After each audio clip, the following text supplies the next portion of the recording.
You're watching Fantasy Studs and Suds, only on Fantasy Now Plus.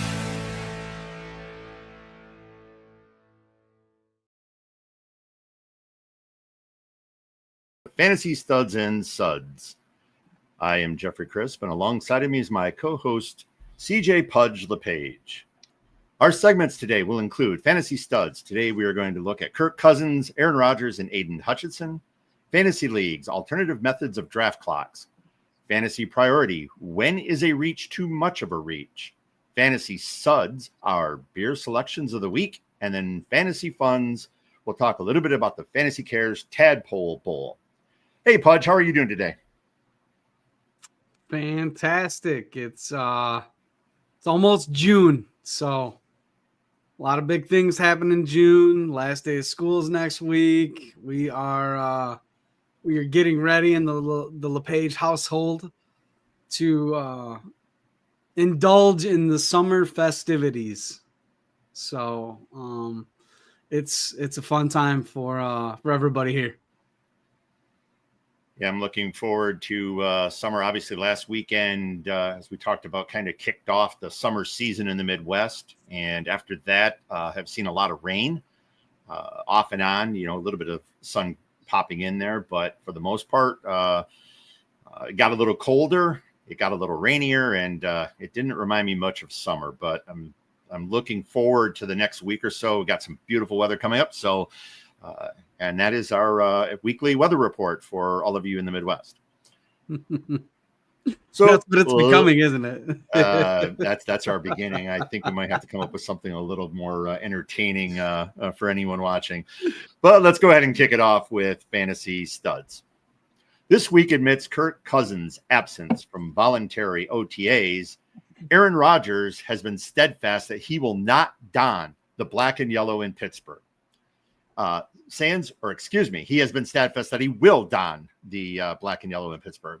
But Sans ink on the page, sports commentators and fantasy analysts alike have questioned whether the Steelers should immediately pursue a trade for Cousins.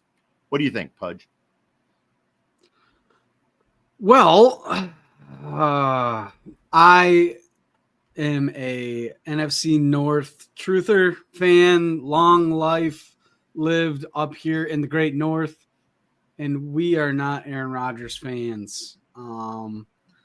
Last year, his completion percentage was down a little bit. He was down to 63%.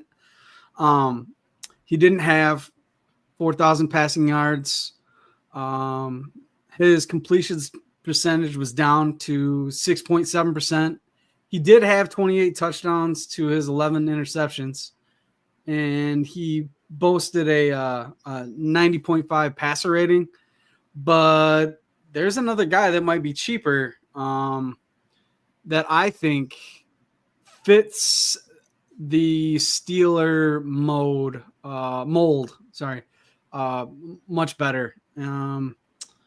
And come June 1st, he could be a lot cheaper.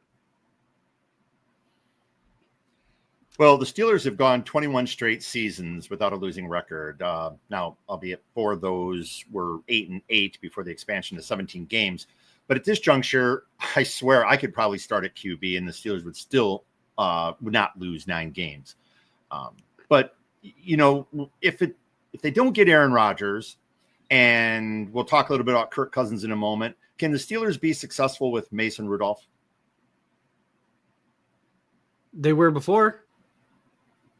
What makes it so different now? I mean, I know that they're not the steel curtain that they used to be, but they still have a very, very talented TJ Watt. Their defense is chock full of guys that play their role, very much like the Patriots did in their legacy. With Belichick, they play a certain brand of ball, and they play it every year. They play it in a very, very tough division as well. That would be the biggest holdup I feel for Mason Rudolph. dealing with that division is no easy task. But those players, they'll rally around him.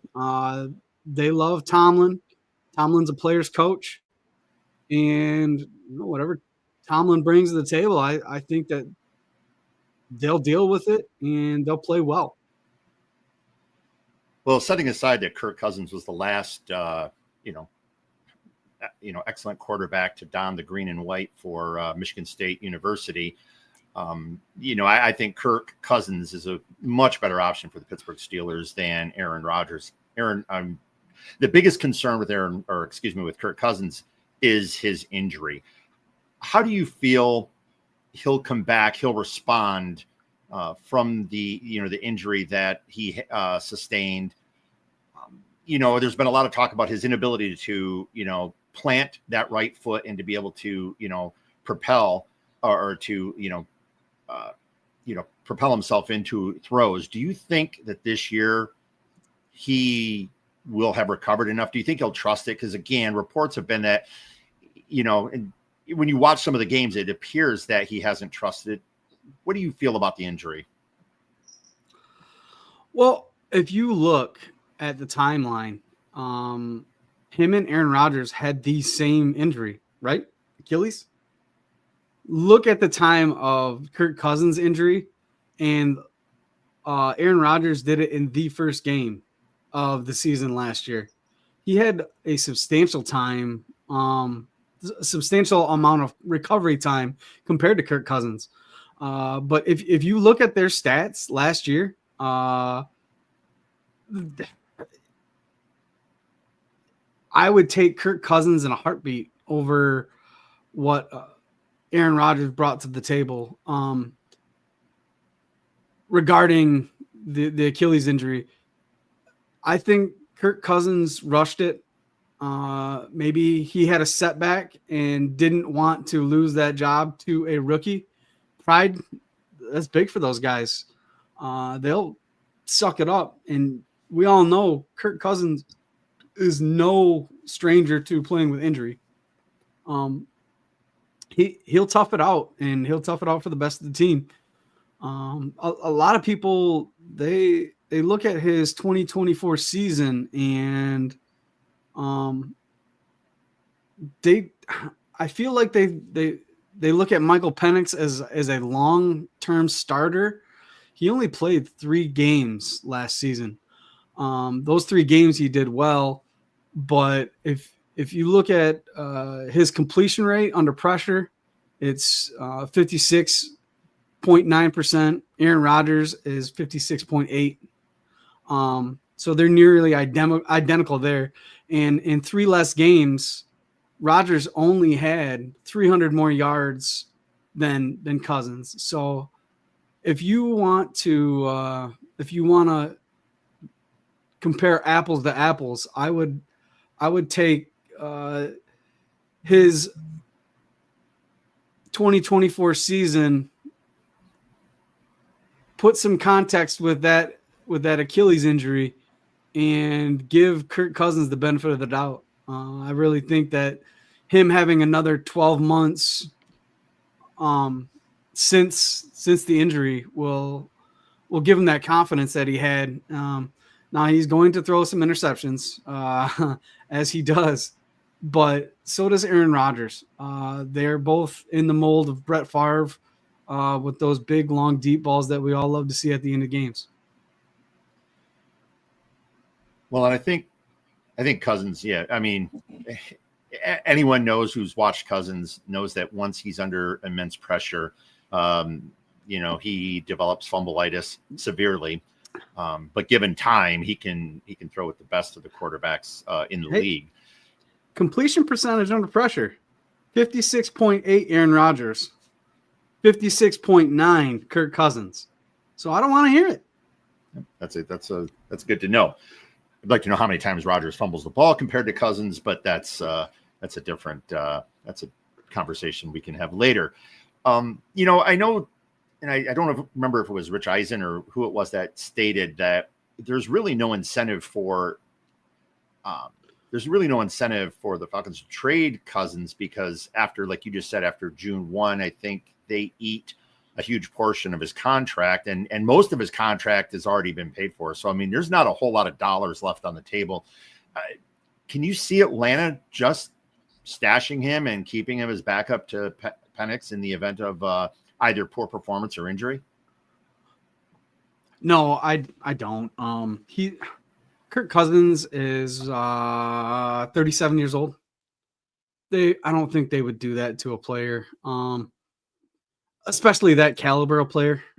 It would be terrible for the locker room, I think. Kirk Cousins already making a statement that he doesn't want to be on the bench. His $27.5 million is what they would supposedly save this upcoming year after June 1st, but they're still going to absorb 37.5 of his dead cap space. Post June 1st. So it does make them appealing, saving $27.5 million after June 1st. That's if they just totally cut him. But what they're looking for is some compensation. They want a little bit of cap back to get some relief against his contract. And that could come in the way of the Pittsburgh Steelers. I think that would be a advantageous move on their part for a player that actually says he wants to play in 2025 and beyond. He wants to be the starter. So I have my feelings about Aaron Rodgers and how he goes about himself. But, I mean, the proof is right there. Stats don't lie. I mean, sometimes they do. They can make them say whatever we want to say, right? But I think for what you're getting, dollar for dollar, you're going to get a better quarterback that wants to be here and will fall in line under Tomlin. So let's assume Cousins is traded to the Steelers. Where does that leave Rodgers? I mean, he's already stated he will not play for the New Orleans Saints. Where does it leave him? Retirement. And or there's always a quarterback that gets hurt. What if Stafford got hurt in LA? I think they would be a prime candidate for him. They were a playoff team last year. They're a good team. They've got a great core of wide receivers. And guess who's there? Davante Adams.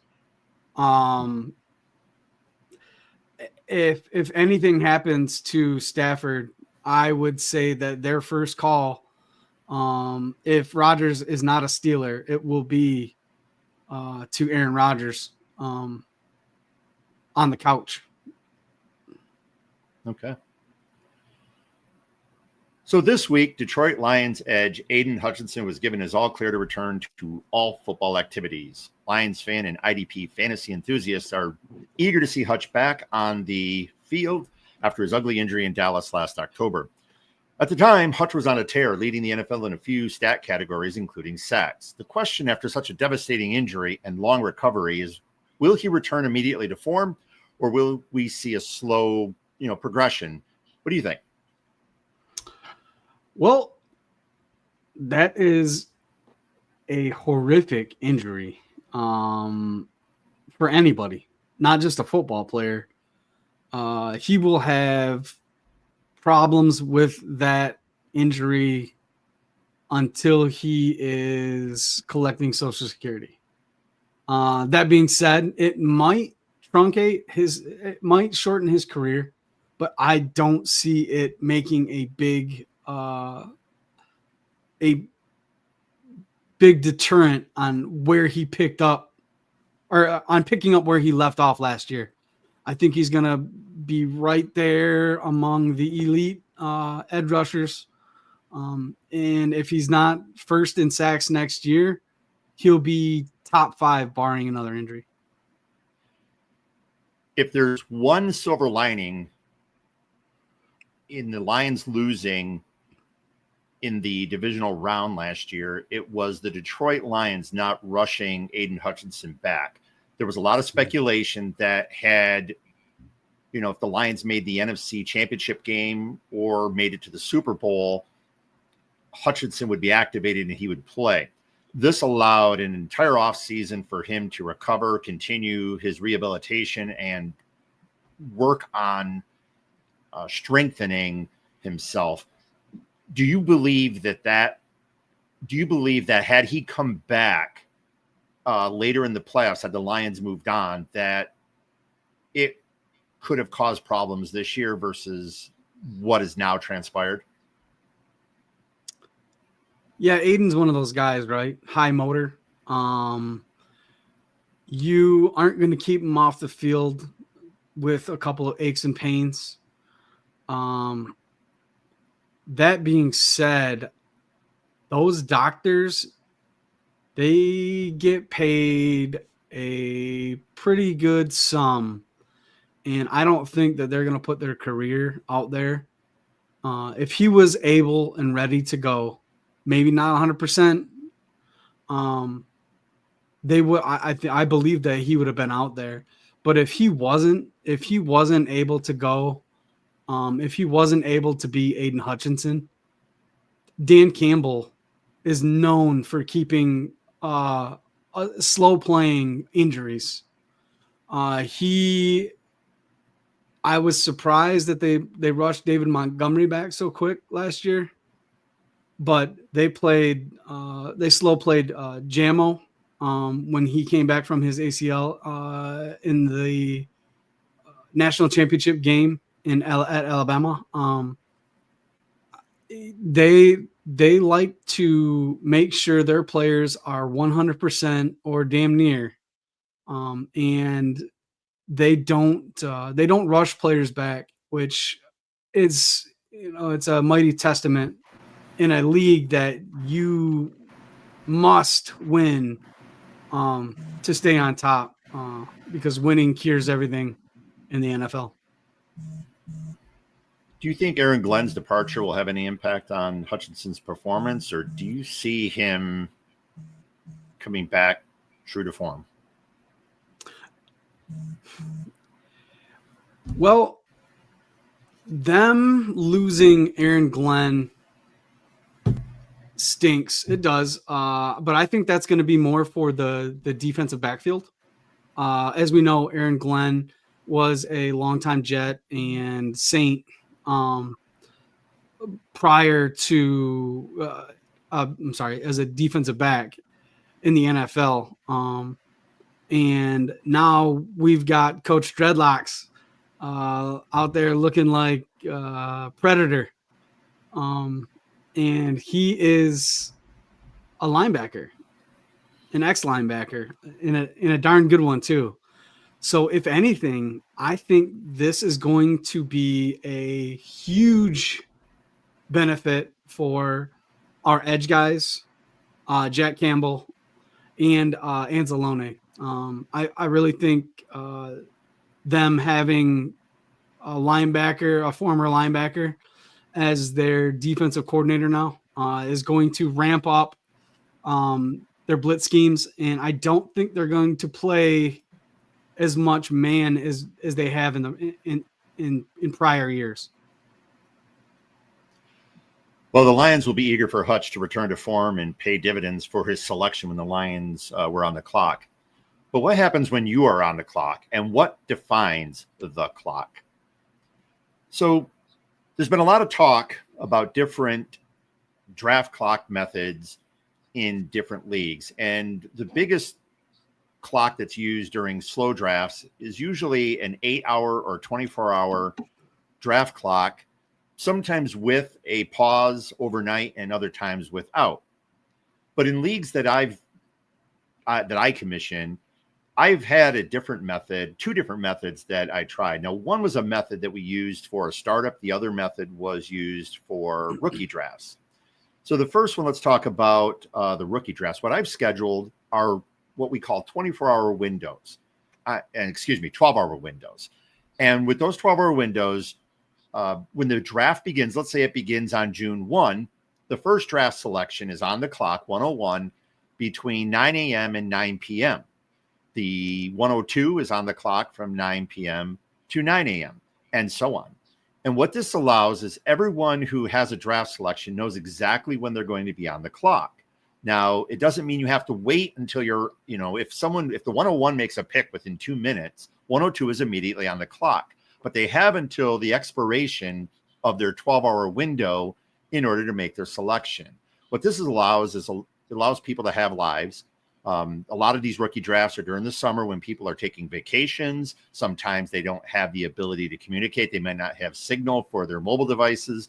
And so this really offers a sense of security for GMs to know when they have to make their selections.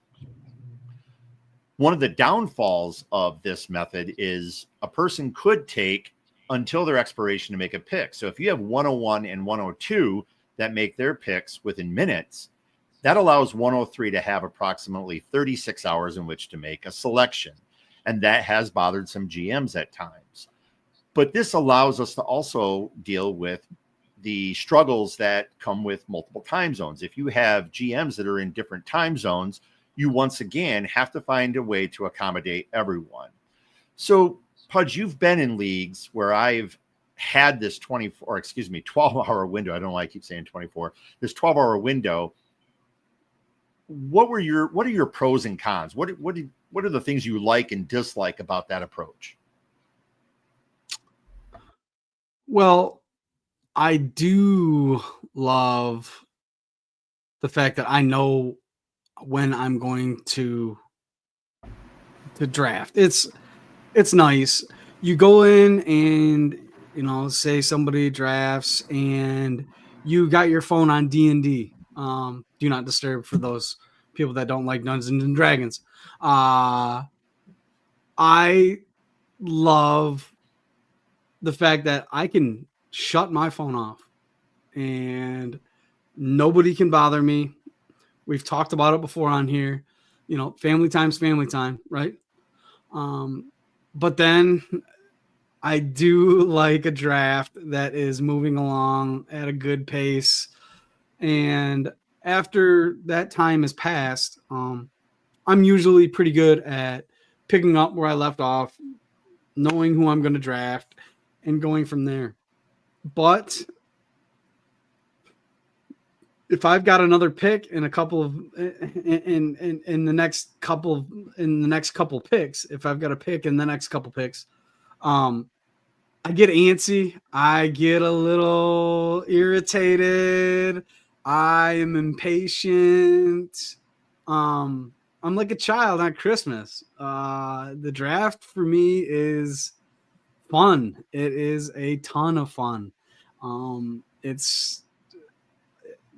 is the equivalent of Christmas morning of my 5 and 8-year-old daughter that I know what they feel like now.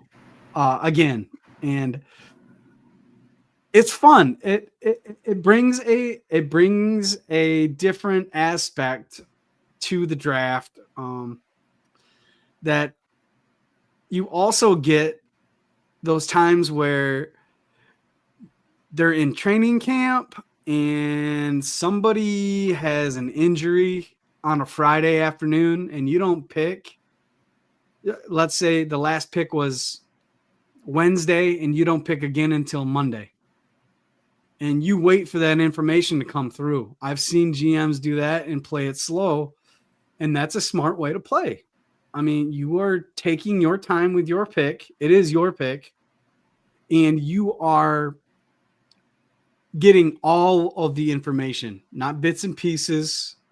Now, this is Dynasty we're talking about for the most part. And usually injury isn't too extravagant. But he may drop a player from, being a top 10 guy to a top 15 guy without that, year of eligibility because he did something bad in the offseason. He's got a really bad hamstring tear. He's not going to be ready until week 8. Those types of things, that's real world, and that's playing smart ball, whether it's patient or impatient, in my opinion. Well, we have one GM we know very well who plays in a few of our leagues. We'll just call him Jay-Wiz. And he's watched this episode. I'm assuming he'll watch this one as well. So yes, we're talking about you, Jay. Has a tendency of bleeding out that time. So we had a situation, I know, one time where he had almost 4 days to draft because everybody in front of him picked so quickly. And he literally bled that entire time waiting on information on injuries. And I get I get the reason for doing that, but it also does really slow up the draft. However, if a person already knows, if the person picking after him already knows when that person's draft window is going to be, there's really no reason to be sitting there waiting. You know that, hey, you're going to be on there at 9 a.m. or 9 p.m. at a certain time.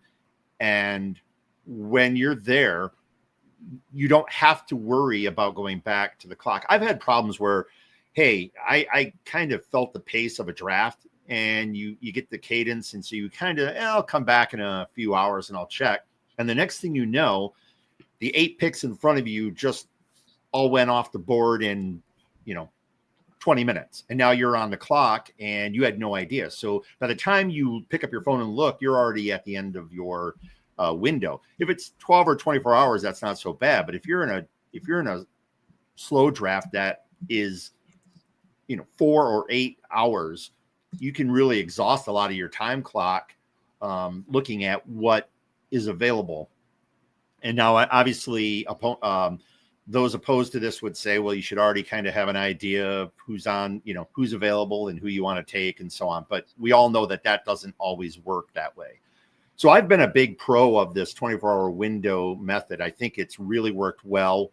I think the only downfall has been when someone does bleed out a clock, like Jay has, and it's something that is inherent in that system. But I think the benefits far outweigh the cons. Now, in one of our leagues, I know we just overturned that when we went to a 24-hour window with no pause overnight. And we had our draft in May, and that seemed to work well. I think if you have GMs that are all able to pay attention, you're not on vacation, you're not away for long extended periods of time, I think it works. But I think when you have individuals in different time zones, or heck, even in different parts of the world, or you have people who travel for work, people who are, unable to review or consistently look at their phones, I think the 24-hour window or the 12-hour window is something that provides a benefit to leagues. Now, the method that we used for startups, another method instead of a clock, is something we called the time bank. And we've used this successfully, I think, now in 3 of our startup drafts in leagues, dynasty leagues, where each person, let's just assume there's a roster of 30 players. And we've decided we're going to give you an average of 2 hours per selection. You get 60 hours in a time bank. And from there, however long you take to make your picks, it extinguishes part of your time bank. So if you use 1 hour for your first 29 selections, that's going to give you 31 hours for your last selection. Of course, you're probably not going to use that if you've just rattled off 29 picks that quickly. But the time bank method, it still allows someone the flexibility of not making a pick right away, but it also keeps someone from constantly using the clock. If you have a 12-hour clock, you could literally have somebody use 11 hours for 30 selections. I mean, that 330 hours to make picks. And that's one of the reasons why when you're having a startup, I think the time bank system works really well. The problem is, I know Sleeper doesn't have a method of tracking that time. So it's up to the commissioner and the other GMs to manually track that. Now, if you're looking in the chat window and you're keeping on top of it, like I've had to, it's easy to do. If you're not keeping track of it on a daily basis, well, when you start seeing picks were picked a day ago, it's very difficult to manage the time bank accurately. So that's one of the things that a commissioner has to do, is stay on top of that. I don't know if MFL and other platforms have the ability to utilize a time bank and utilize it effectively and manage that for the commissioner. But that's what we've done on Sleeper. You're laughing at something, so there must be some comments coming in. We've got a couple of comments in here. All right. First and foremost, Josh, the one and only Josh Kimmel. Cold brews and hot takes over there. We will get to the Aaron Rodgers talk. I apologize. I didn't see it right away. But yes. And then we have Mr. Lou Brunson, bowler extraordinaire, Lou Brunson. We love it. Jeff, he loves your shirt. Looks great on you. Thank you, sir. Evan, I love it. Yes. Slow drafts are exactly where it's at, and I get impatient. In home leagues, it's a little different. You can't just push. We'll lose some of our guys, but yeah, I agree. If you're in a draft, you're in a draft. And I think I answered that. I'll get back to you, Mr. Kimmel. But I do love slow drafts. Like Jeff said, the bank that he came up with. I don't know if he came up with it or somebody came up with it. It's nice. It's nice. It's a good way to keep everybody happy. And nobody has ever ran out, have they? No, nobody's come close to running out. I mean, there was, I think there were the one startup we had, it was getting depleted, but it didn't come to a running out situation. First of all, let me just kind of comment real quick. Again, thank you, Lou. Just now getting some of my shirts in, some of the Michigan shirts that are coming in. I haven't purchased my one for Cincinnati yet, but I'll be doing that soon. Waiting for the glassware to come in, but always here to hype up Scott Fish Bowl, of course. And yeah, I mean, I get the concern about slow drafts. I think that's where I think as a league, you have to either commit. You're either going to have a slow draft or you're going to have a fast draft. And if you're going to do a slow draft, then you have to find that patience. Really, and you're either going to have a slow draft or a fast draft. Wow, that is great analysis, sir. Thank you. That's about the best analysis you're ever going to get from me. So we'll just leave it at that. Hey, I'm the fantasy nobody. I don't know anything about this. I know less about fantasy than I do up here, but yeah. Well, it's the truth. It's the great analysis. That'll be about the best you get. But I mean, seriously though, I think slow drafts are, they're there for a reason. It's because people have real life and you're trying to. But there's another reason for slow drafts. You're trying to negotiate trades. You're trying to collect information. Now, granted, you should, any GM that's vested in their team should have already concluded all their research on players and kind of already ranked their players. They should already know where they stand with the draft board. But yeah, especially in a league where you have active trade offers and you have people constantly looking to move. I mean, we have one league that, there are trade offers flying around all draft long. And when you're trying to negotiate with 2-3 teams to trade your draft picks, it's important to have that extra time. And I think that's one of the big pros of having a slow draft versus a fast draft. Now, yes, can you do that in the 1 hour or 2 hours that Barely was talking about? Yes, but I think it's really one of those things where you want to have that time to be able to do that and live your real life. That said, I'm all for doing a fast draft and rattling off picks in a few hours if that's possible. I would love to do that live. It's impossible for you to always have people come together for a live draft. People are spread across the country, but if you can, that's the real way to do it. All right, what was next? We could Zoom call that. That would be a historic.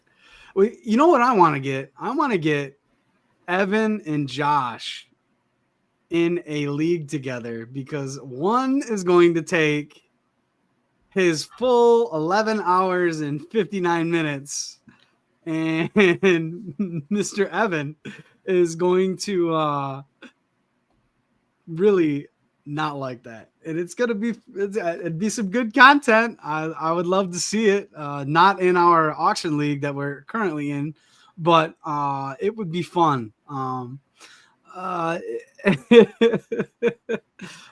Josh also. Yes, absolutely. I've done this as well. I've put my pick on the block and gone back to crickets. But that's just the way it is. It's fun that way. Jeff, I don't know if you are up for it, but since we do have Josh and Evan in here, and I don't know if they want to comment on Aaron Rodgers as well. I know Josh wanted to comment on Aaron Rodgers. Maybe we can cut out some fantasy funds and enter in some comments here. Well, yeah, we can certainly talk about Aaron Rodgers. I'd like to know where they believe he'll end up. So, yeah, I mean, if we want to take a few comments on Aaron Rodgers, that'd be great. Yeah, Aaron, he should have signed. Personally, if he wanted to play football full time, and not be a soap opera star, I get it that he has the most MVPs tied with Peyton Manning, and he also has a back-to-back MVP season in 20 and 21 COVID years. But I just think he's done. I don't think teams want to follow him. And then I can't see him leading the Steelers. He is very, very selfish. And as a selfish person, that doesn't fit the Steelers mold. I've said a lot in the last 10 minutes, but I can't think of anything positive to say about Aaron Rodgers. That's the problem. Lou Brunson over here, he says he's got the physical ability, but he doesn't. I agree. He just he physically has the tools, mentally has checked out. And that's why he wants all of his ex-players to play with him, because they all know the playbook that he is orchestrated that made him the MVP. And he could be lazy about it. He doesn't have to go into the meetings and explain and do all these other things that all the other quarterbacks are doing. That's my take on it. It could be wrong. I could be totally off base, but I think Aaron Rodgers is lazy. Well, I think that's the difference between someone like Tom Brady and Aaron Rodgers. You know, Tom Brady was, he was still taking care of his body. He was religious about that. And he was still very vested in working with the team. And again, Tom Brady likes things a certain way as well, but Tom Brady had a much different way of going about it than Aaron Rodgers. And again, you could see Tom Brady sometimes get heated on the sideline, but it was just a different feeling. With Aaron Rodgers, it felt like that was more important. Him having control was more important than actually playing winning football. And I think sometimes when you said he was checked out, I think that's perfect, because I think that's exactly, he wants to be on the field. He wants to play. He wants to make the money, but he just doesn't seem to have the desire to do what it takes and to swallow his pride and play winning football. But that's just me on that particular one.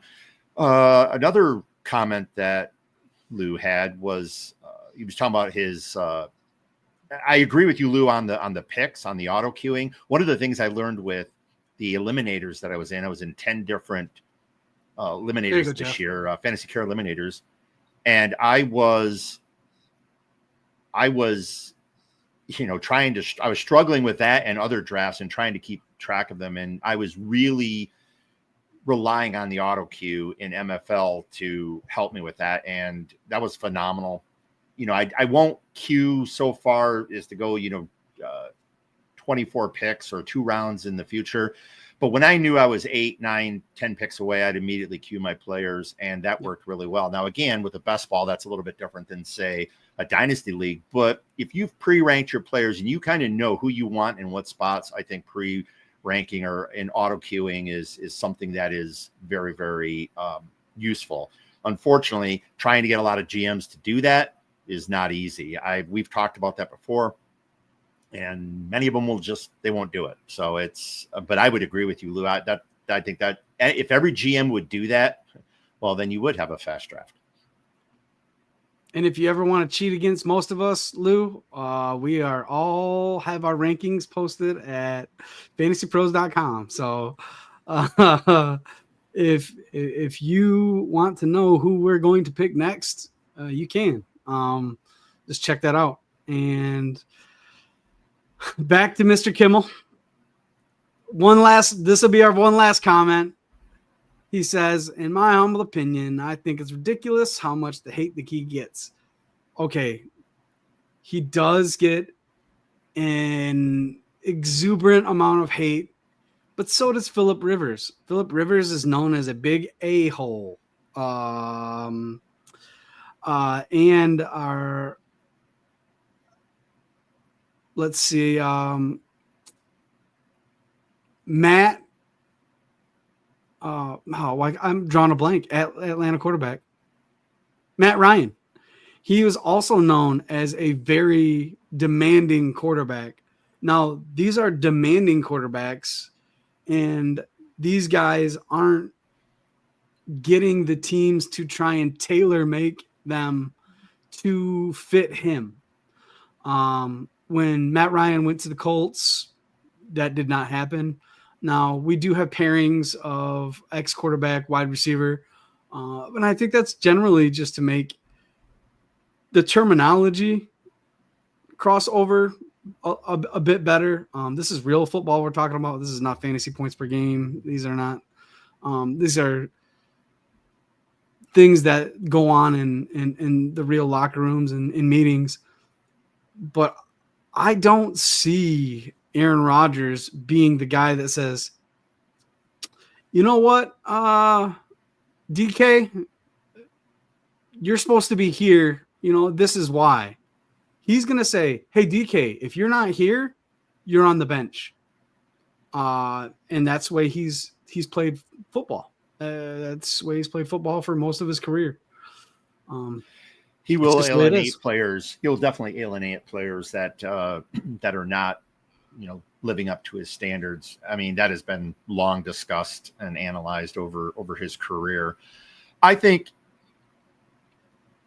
don't like Aaron Rodgers. However, I think that, he may do very well in Pittsburgh. And so I don't know if he's the only answer. Again, like I said early on, Pittsburgh always finds a way to win. Is Aaron Rodgers going to provide that much more than Mason Rudolph? If you think he can, then most definitely he needs to go there. I just don't know, given what we've seen over the last, couple seasons, whether or not he's really going to be a tremendous upgrade over Mason Rudolph. And that's sad to say, but that's how I feel on that one. So anyway, going back to our clock discussion, our clock is right now. It's like if we were on a 12-hour timer, we would be at like the 11:45 mark of our clock. So let's move on. Regardless of how the clock is configured, every GM faces a decision at some point in the draft. Do I reach for a player as the minutes and seconds wind down like they are on us right now? When is a reach worth it? And when is a reach too far? So now, whether in redraft or a dynasty rookie draft, the first several selections are rarely surprising. The top tier players are removed from the pool and the draft marches on. but it's the later selections where GM's individual player rankings begin to deviate. And a coveted player at that point starts to inch closer to the top of your personal list. So as with any draft, we begin to wonder if someone else will snag your target. It's happened to all of us.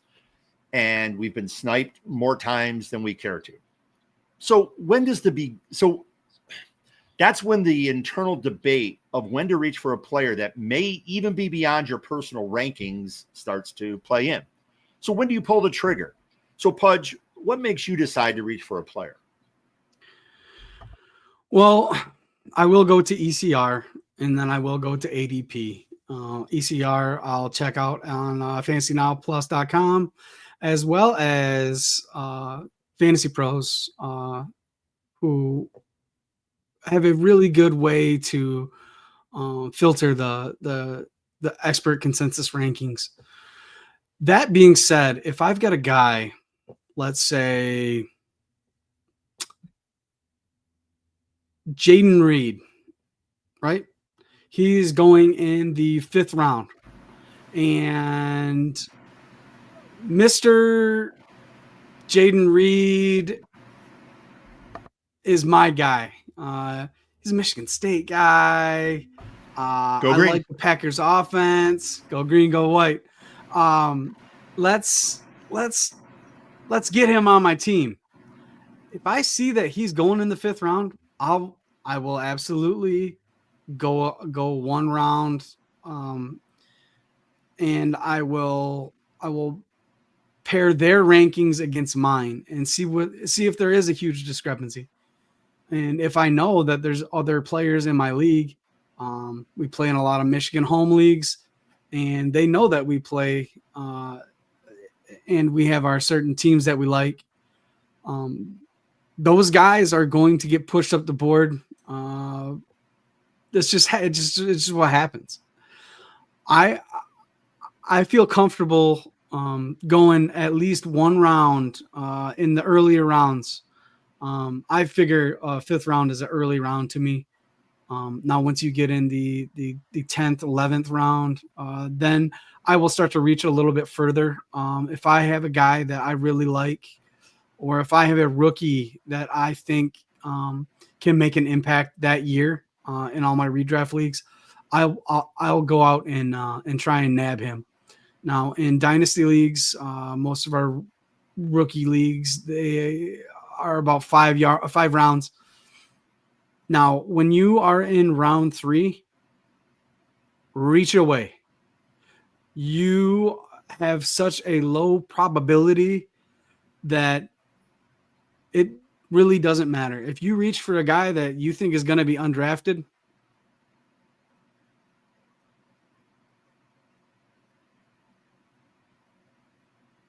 did we lose you? I think we lost Pudge. Well, I'll go ahead and take over from here.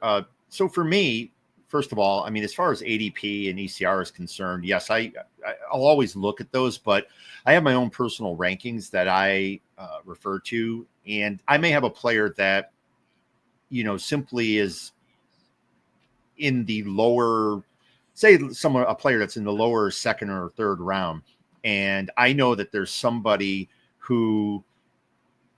in one of our leagues who is in need of that particular player, or who also happens to like that particular player.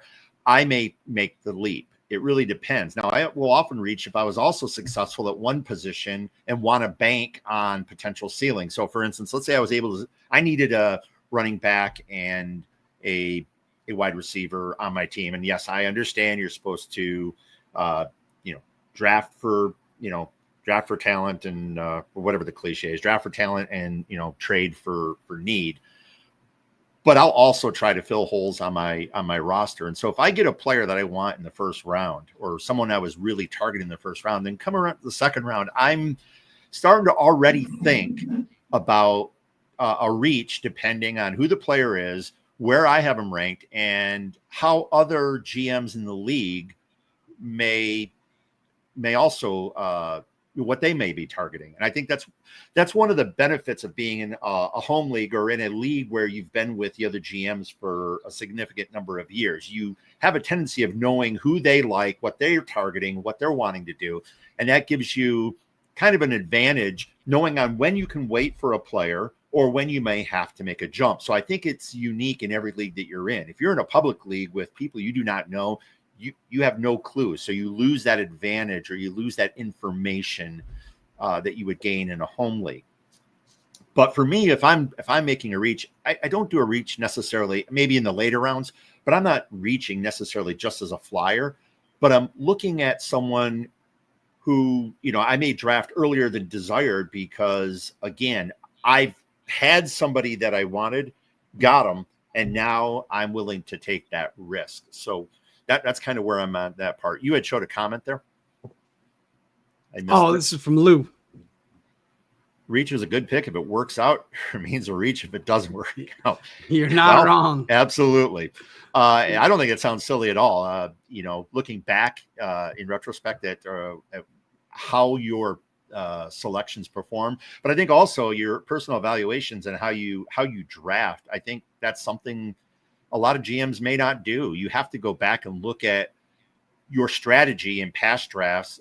How did it work out? How were your selections, when you targeted them, and use that. I will always reference selections. Darius Geis.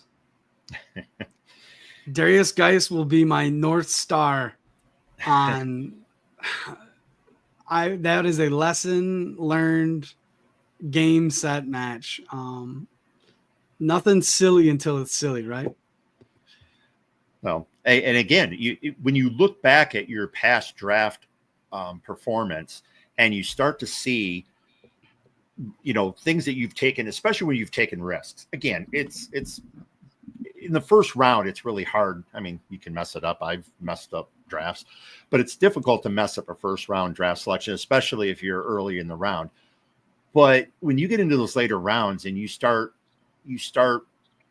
deviating from your draft selections and you really start taking chances, I think it's important to look back and see where did those work and where did they didn't. When was a reach too far? And that brings me to the next question. When is a reach too far? Is there such a thing as too far of a reach? Yeah, absolutely. I'm not reaching in the first 4 rounds. Make it the first 5. I'm going with my board. I put a lot of work into it.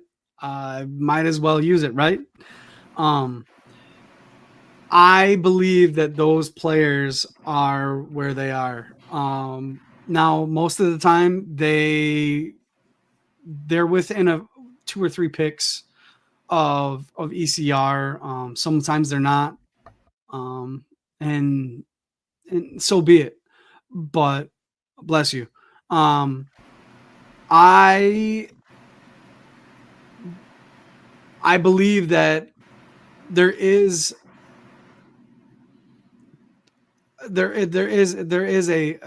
5-round no reach clause that should be implied and imported to every fantasy team, fantasy indoctrine, fantasy Bible that you may have.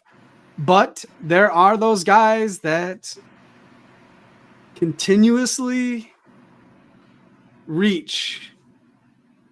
And those guys, I have seen it work in their favor, and I have seen it work terribly. The variance is so high that I just stay par for the course for the most part and take my shots when they become available. I love the participation we're getting from Lou today and from others in the out there. One thing I agree with you, Lou. It's a lot more art and feel than science. Yeah, I don't know that we can get it down to a scientific method, but I agree with you. You get that feeling based on your knowledge of other GMs. Like I mean, Pudge and I have played in so many leagues together. We already have a good idea of what the next person's doing. He's guessed my next pick and I've guessed his next pick. And it's pretty interesting because we've just played for so long together, and the same thing with other people that we play with. So I agree with you. It's definitely an art form, and like you said, it's a fine line. Now, as far as reaching, I have reached on my rankings. Again, if I've had a player, it depends how close we're talking. I mean, if we're if we're 24 spots apart, I'm probably not reaching, but I've jumped players on my board to get to a player that I may want because I think that player may not be there. Once again, that goes back to the whole argument. Do you draft for talent and trade for need, or do you draft to get the players that you believe are going to make your roster stronger? It is a fine line, and that's one that each GM has to decide how they want to approach it. There's no definitive way to do that. You have to do kind of what you feel is going to be best for your roster, and in the end, I'll make the decision, and I will end up with another losing season. But that's just me. But it's your decision to make. But it's my decision to lose, not someone else's decision. There you go. Okay. So GM should always use caution when reaching for a player far too soon. Pudge and I, however, throw caution to the wind when we reach for our favorite suds. Pudge, you kick us off. Today, it's not exactly suds, but it's suds. Long drink citrus, but it's strong citrus. So give me all the 8.5 alcohol there is on a hot day like today. All right. Well, you haven't gone to any of your macro standbys, so I'm sure that's coming. For me today, I have a beer by Bottle Logic Brewing out of Anaheim, California, Terraphobia. This is a vanilla fig stout. It's a 2024 vintage release. It is a powerful, I lost it. I think it was 14 point something. I did lose it. I think it was 14.5% ABV. I did say I'd bring the stouts out, and this is the time to do it. And I hope you don't see the spots on my glass here. Looks crystal clear, sir. If it looks like motor oil, it's got to be good. That looks delicious. Looks like chocolate. Well, and again, this particular one, Bottle Logic, I know some of those in California are not big Bottle Logic fans. Other ones are. I like Bottle Logic. The only problem is a lot of their stouts are very, very sweet. But if you let them warm, again, you should never drink a stout fully cold or chilled. But if you have a stout here, these are usually really, really good. So let's taste this. Cheers. Hey, while you think of that, we've got a couple of comments over here. Some short questions. We'll rapid fire these, okay? Yeah, go ahead. Thoughts on Garrett Wilson and redraft? Love him.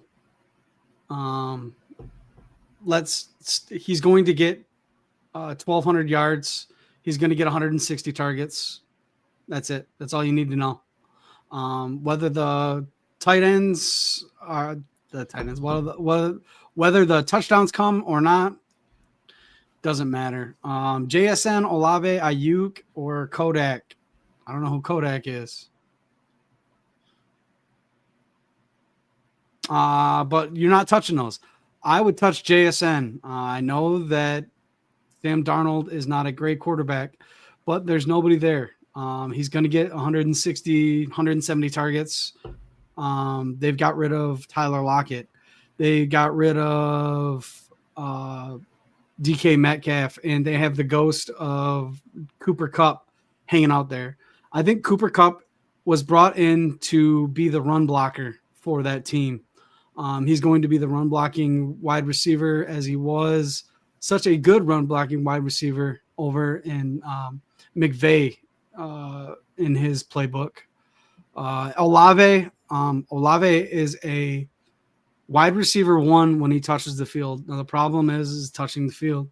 On redraft, I'm willing to take a flyer on Olave, especially at where he's going in the 4th round.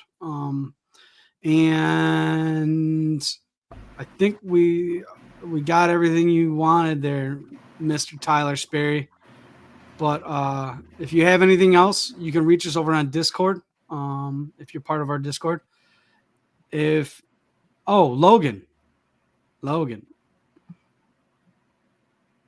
I don't know who Logan is either. Logan While Thomas? I'm talking about JSN, Go ahead. Sorry, go ahead. Go ahead. I love JSN. I think he's going to. I think we touched on him a little bit during the Extra Life 24-hour charity stream, and I think he's going to be someone who is just going to be targeted heavily.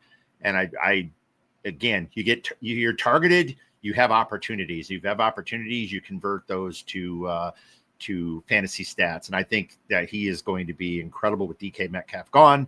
The other one's gone. I'm drawing a blank. Sorry. And Lockett's gone. So it is all JSN. And I think it's going to be all JSN all season. Whether it's Sam Darnold or whether Geno Smith would still be there, I think he's going to do very well. So I'm definitely looking for JSN, especially if he's available at the right spot.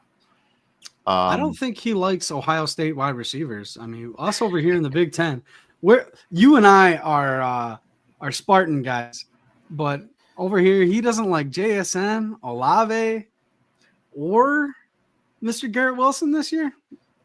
Come on, man. That's all they do is produce wide receivers over there.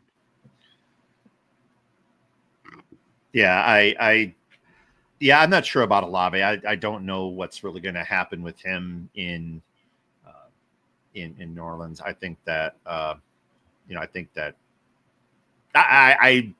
don't think I have any shares of Olave really. I think those shares I had, I traded away. So at this point, I would not go out of my way to get him in a startup or a redraft unless the price was right. I do agree with Lou once again.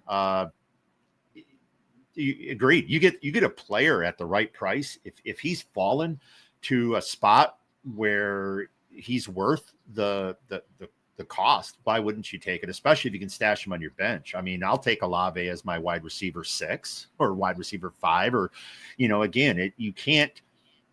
I think that goes back to where you can have a strategy going into a draft. You could have your rankings, but in the end, as the draft unfolds and things transpire in a way that you didn't expect, you have to be able to pivot and you have to be able to recognize value. And when that value's there staring you in the face, you take it, especially if it's just going to be a stash in your bench. So I agree with you there on Lou as well. The one thing I want to state, is there anything else that we needed to touch on? Are we good? Okay. A lot of people are saying that Olave doesn't have a quarterback. Neither did Garrett Wilson for 2 years. Neither did the best wide receiver, in my opinion, Justin Jefferson last year. I don't think that Sam Darnold was a very good quarterback. So I think that JSN will be just fine as far as that. And then same thing with Drake London. Drake London will be just fine. He'll get hyper targeted over there with I drawn a blank on their QB. We just talked about him. It won't be Cousins. It'll be JSN isn't Cousins. No, you're correct. Oh, wait. Yes. But also Jefferson wasn't Jefferson until he was Jefferson, correct? I mean, nobody picked him as the number 1 overall wide receiver. JSN, he is in that category. And that's it. That's all I can think of right now. What about you, sir? Well, talking about, let's go back to our beer real quick. And I was glad we could answer some of those questions during this segment, but we definitely love our beer. Michael Penix Jr. that I was thinking of. Sorry. Yep. We love our beer, but we also drink responsibly. And if you are out, if you're not drinking at home and you are out, please always have a plan for safety before you drink. That draft picks don't matter. There's no pivoting from that. Make sure you have a plan before you drink. So, cheers. And my second beer of the day, because I have to equal you in alcohol. This is a 7.5. This is a hazy, hearted IPA. Local. Bell's Brewing Hazy Hearted IPA is not as good as Two Hearted Ale, and I'll continue to call it Two Hearted Ale. I don't care what the acquirers of Bell's have changed it to Two Hearted IPA. It's Two Hearted Ale. We're going to leave it at that. That is a decent variant of Two Hearted Ale, but nothing beats Two Hearted Ale. I love that beer. Well, we're not to the end of our beers right now, but for most parents, we're coming very close to the end of the school year. So we all love summer for myriad reasons, and most of us here eagerly await football training camps while we dive deep into our fantasy drafts. But for many fanatics, the responsibilities of parenthood are increased once school is out. So over the next 2 weeks, most school districts will enter summer vacation, and parents must adjust to the summer paradigm. Pudge, you are a father. How do you adapt to that change? No rules. We have cereal for dinner. We eat Hostess cupcakes for lunch. No. We keep a pretty rigid household. I'm a former Navy man. So bedtime, it makes it a lot easier. Kids don't have to go to bed when the sun's out. But other than that, it's a good time for the LaPage household. And summertime is the best time in Michigan, as you can attest, as you sit across from a lake right now. Well, for me, I'm a little bit older than some of us out there in our audience, but for me, it was 46? It was all about What's that? Are you 46? We'll go with that. So for me, summer, caused some issues. Like a lot of parents out there, when you have your children, you have to start finding, daycare that's going to cover the entire day, or programs that are going to watch your children as you work. And that can become very difficult. But, there's a lot of things you have to prioritize when it comes to your work-life balance as well as your children. One of the things I know parents will start deprioritizing other activities, and fantasy football or fantasy is amongst them. We've talked before, and we'll likely talk again about the balance of real life and fantasy. So what does this time of year mean for you and your fantasy game? Right now, I'm in a bunch of rookie drafts, and it makes it difficult to focus on the kids, kids full-time, work full-time, and fantasy should be full-time. I know it doesn't all equal out like that, but it takes a back seat. As you know, with summer coming up, less articles are generated by me. I wish I was a teacher. I could generate articles all summer long for you guys. I know you do too, Mr. Crisp, but it's just, them's the breaks, and the kids are happy. and we spend a lot of time outside. I don't like to subscribe to the give your kid a tablet and or electronic device and let them entertain themselves. I am a 80s child, and we got kicked out of the house, and we had to come back home when the lights were on, the street lights, that is, if you have street lights in your area. But that is what I grew up as, and I try to instill that in my children. So far, it's taken by my daughter, not so much my son. My son is a very electronic-driven man. Well, I think for me, a lot of times I have to, I think it's true with any kind of familial relationships. You kind of try to fit in fantasy wherever you can. So obviously there are breaks where you're away from your children, especially at night. I can see, doing a lot of the fantasy or relegating your fantasy to nighttime activity, because that's the time when your children are in bed. That's the opportunity that you have to really address that without, taking away from that engagement that you have with your children. So I think that's one of the things that parents probably often do, is they find those windows of opportunity to look at their leagues. Not saying you wait until, the old bathroom break to check your rosters or read your research, but I'm not saying that people do not do that. And I think that's something that really comes into play in the summer, because, between work and your children, there are real life responsibilities that just simply require your attention and focus. And so when you're in a lot of leagues and you're juggling leagues and work and, a family relationship, it really becomes a lot. And I salute anyone who's able to juggle all that today and do it successfully. So we have a couple more quick questions. Let's just rattle these off real quick. We're already long anyway, so what's a few more minutes?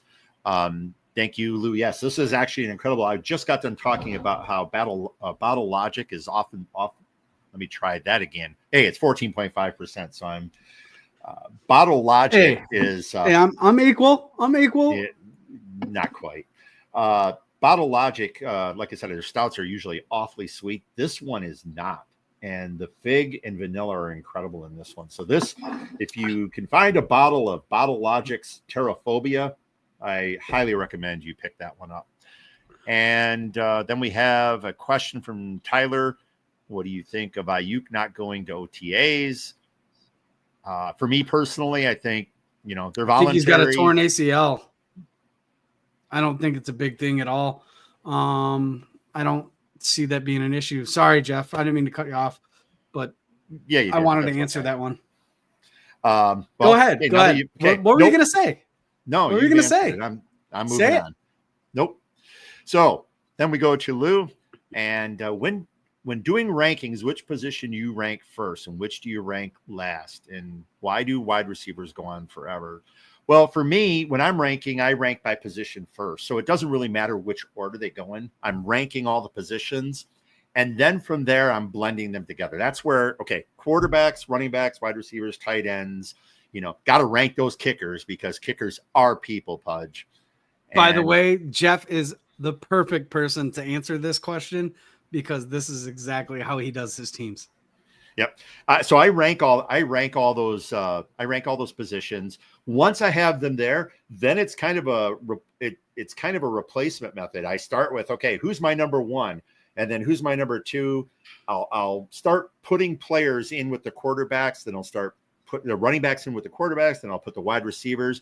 And then it's kind of a lot of shifting. And I don't know what that looked like on camera with my hand moving up and down. But it's one of those things where, once those players are ranked, then I start just kind of positioning them in, and it's tweaking. I'll look at my rankings and sometimes realize like, what the hell was I thinking when I did this? And I'll start moving players around again. And in fact, I can start moving players around in between drafts, even before OTAs or, spring camps open or anything like that. So that's kind of how I approach it. I don't know how you do it, Lou, and I don't know how you do it, Pudge, but that's I have to do positions first. I can't do an overall ranking and start putting people in there. I have to do each position. Then I start blending them together into an overall. I hope that answers your question, Lou. I have a totally different stance on that. Mine is all analytical. I go through all 32 teams. I go through all of their offensive coordinator change, head coaches change, and then I take their plays that are expected, give them a certain percentage to each player, and it's a formula. Amongst that formula, I take those and I go by years I think this player will be playing for Dynasty. Redraft is much simpler. Redraft is a lot easier for me as far as, guessing these players and where they're going to go. I don't have to look at the contracts as much. But the contracts are a huge thing. If you look at a player's contract, money and draft capital will tell you exactly everything you need to know about a player. Those are my core cornerstones as far as projecting player points as far as fantasy, if that makes sense. I think so. I've been drinking 14.5% beer, so we'll feeling see. A little light? That's what I've been drinking this quite fast. Not, I don't know, light, but no, excellent beer. So yeah, hopefully that answers your question, Lou. I again, more about how I do it rather than the methods I use. Again, it's some of it's gut feel for me. Some of it is I don't get too deep into the analytics. I know a lot of people do, and that's probably the way to go is to get deep into the stats. For me, it's how many championships do I have in our home league? If you're talking about Last Bastion Fantasy Football League, you have 2.5. Thank you. How many do you have? 2. That's more. Listen to me, Lou. Listen to me. But I think are we going to skip Fantasy Funds today? I think we're pretty good, right? We already talked a little bit about Fantasy Funds. No, we didn't talk about the tadpole. It was a shared title, Lou, for the Damar Hamlin season, where they agreed just to split the championship rather than fight it out. Again, no one's rule books covered a situation like that. And instead of me having to make a determination of what we were going to do, they just agreed to share the championship. And so they get 0.5. So when I win this year, we were the bigger men, and we get half points.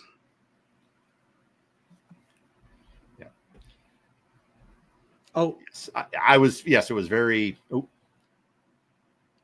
He is recovering from the knee injury, so yeah, he won't be at OTAs. That I think I tipped on that, but thank you for setting that straight for us. All right. Well, let me finish one more thing before we make this the second 24-hour stream of the month. This is the long one. Sorry, guys. Yeah, this is the long one. I do love the comments though. But you know what? Having the comments and questions in there, I'd rather sit here for 2 hours talking about this stuff than to just listen to us, because if it's just us talking and we're not answering questions, everybody's just going to fall asleep. So with that said, I want to just kind of rattle off one last thing. Over the last several days, Fantasy Cares has announced registration for its first ever Tadpole Bowl, the college football equivalent of Scott Fish Bowl. there are several online and a few select live divisions. Now, I have heard that there's a possibility that the live divisions have not received the registrations that were commensurate with the original interest. So those might be converted to online divisions. But if you are interested in college football and a spot in the first ever Tadpole Bowl, please go out to scottfishbowl.com.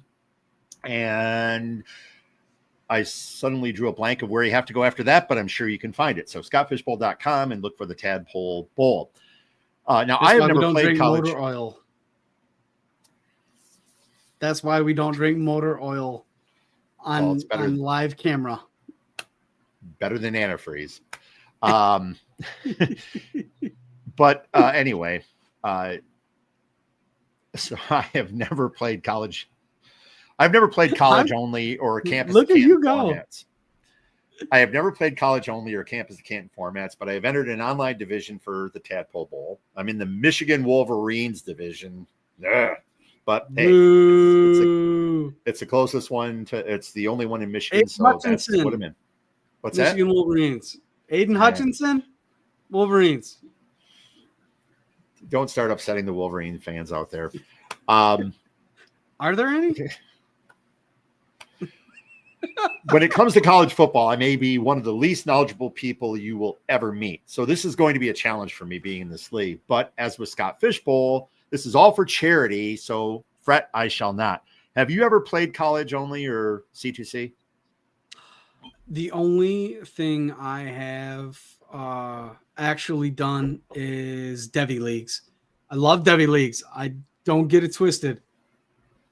But this is beyond my scope. This is tough stuff. You really have to put your stakes in as far, and the player pool is astronomically bigger than what it is in the NFL. You're going to have players that are picked that nobody has seen, much less heard of.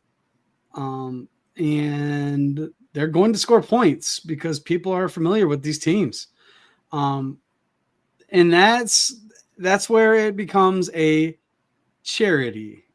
It is a charity first and foremost. And we all have to remember that, right?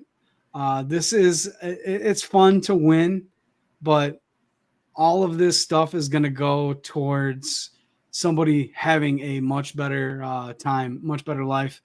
And whether we win or lose on a guy that's in 1AA scoring 1 million fantasy points, but still in a Power 5 conference,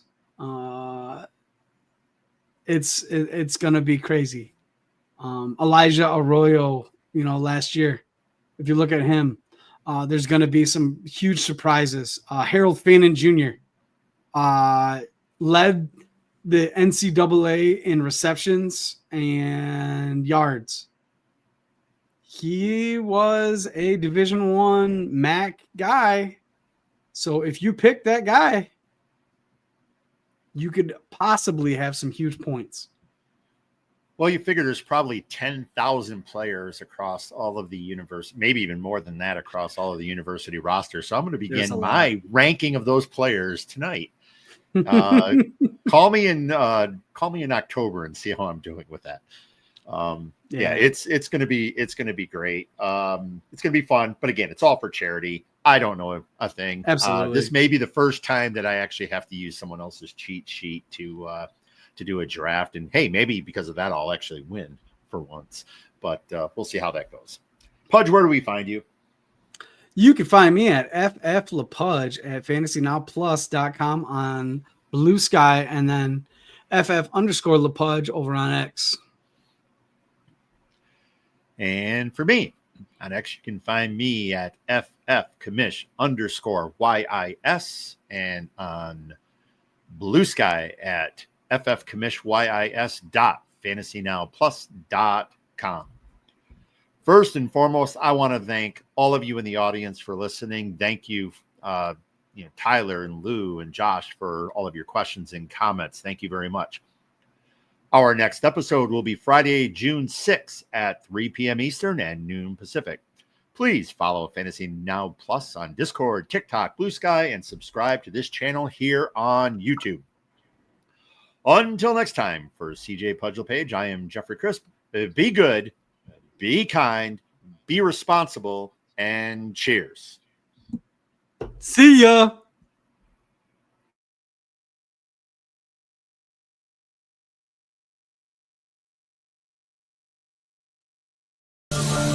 Thanks for listening. Be sure to like and subscribe wherever you watch or listen to podcasts. We'll be back next week for more ways to win your league.